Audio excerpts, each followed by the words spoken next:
आज मैं आपको एक मज़ेदार कहानी सुनाने जा रही हूँ। एक दिन गांव का मुखिया बाजार में खड़ा था कि तभी वहां पर महेश आया। महेश को देखकर गांव के मुखिया ने कहा कि मैं अभी तुम्हारे घर पर ही आ रहा था। यह सुनकर महेश ने कहा, क्या हुआ मुखिया जी, कोई काम था क्या? यह सुनकर मुखिया ने कहा, हमारे गांव में कोई अस्पताल नहीं है, इसलिए गांव वालों ने मिलकर यह तय किया है कि हम सब पैसा जमा करेंगे आपस में और एक अस्पताल बनाएंगे। यह सुनकर महेश ने कहा, यह तो बहुत अच्छी बात है मुखिया जी। तो मुखिया ने कहा, तुम जो देना चाहते हो चंदे में दे दो। यह सुनकर महेश ने अपनी जेब से 100 रुपये निकाले और मुखिया जी को दे दिए। यह देखकर मुखिया नाराज हो गया और कहने लगा कि सिर्फ 100 रुपये।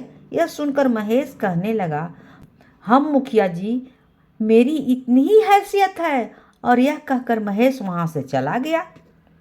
इसके बाद मुखिया महेश के पड़ोसी बिरजू के पास गया और कहा कि हमारे गांव में अस्पताल बनने वाला है और हम सारे गांव वाले से चंदा ले रहे हैं।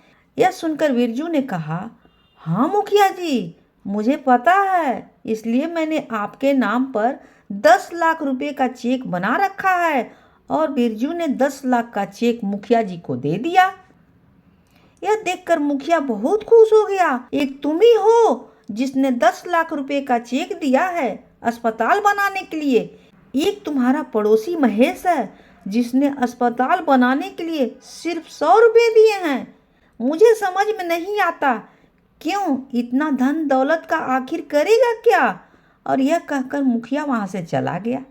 एक दिन महेश अपनी पत्नी के साथ घर पर बैठकर खाना खा रहा था कि तभी वहां पर एक आदमी आया और महेश से कहने लगा, महेश बेटा, मेरी बीवी अस्पताल में भर्ती है, मुझे 10,000 रुपये की बहुत ज़रूरत है, मुझे तुमसे 10,000 रुपये चाहिए। यह सुनकर महेश ने कहा, मेरे पास तो केवल 2,000 रुपये हैं चाचा। और वह 2,000 रुपये उस आदमी को दे देता है।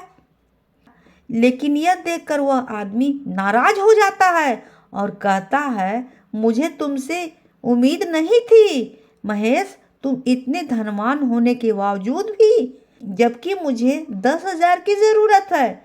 यह सुनकर महेश कहने लगा, चाचा, मेरे पास अभी 2,000 रुपये हैं और मैं अभी आपकी 2,000 रुपये की ही मदद कर सकता हूँ।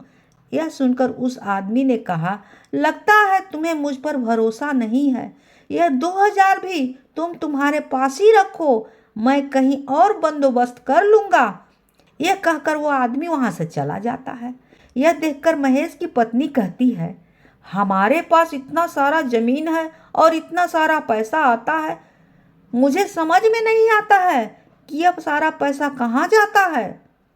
इस बात का जवाब महेश ने अपनी पत्नी को नहीं दिया और वहां से चला गया। समय बीत गया, देखते ही देखते अस्पताल का पूरा काम हो गया और मुखिया ने अस्पताल उद्घाटन के लिए बिरजू को बुलवाया, क्योंकि बिरजू ने उसे 20 लाख रुपए का चंदा जो दिया था अस्पताल में। वहां महेश भी आया। यह देखकर मुखिया ने कहा, तुम भी यहाँ आ गए हो?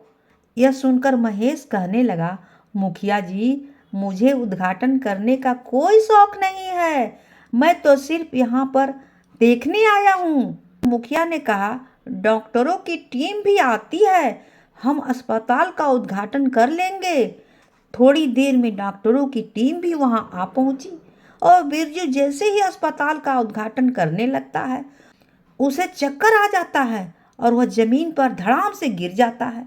फिर डॉक्टर उसे इस अस्पताल में इसका ट्रीटमेंट करते हैं और डॉक्टर मुखिया से कहते हैं कि बिरजू की एक किडनी खराब हो गई है, जिसकी वजह से उसे एक किडनी की बहुत ज़रूरत है, नहीं तो इसकी जान चली जाएगी। यह सुनकर मुखिया कहता है, हाँ हाँ, बिरजू ने गांव के बहुत सारे लोगों को मदद की है, गांव का कोई ना कोई व्यक्ति इससे अपनी किडनी जरूर देगा। मुखिया पूरे गांव में घूमता है, लेकिन कोई भी व्यक्ति उसे किडनी नहीं देता है और सारे गांव के लोग बहाना बनाने लगते हैं। लेकिन फिर एक व्यक्ति बिरजू को अपना एक किडनी देता है।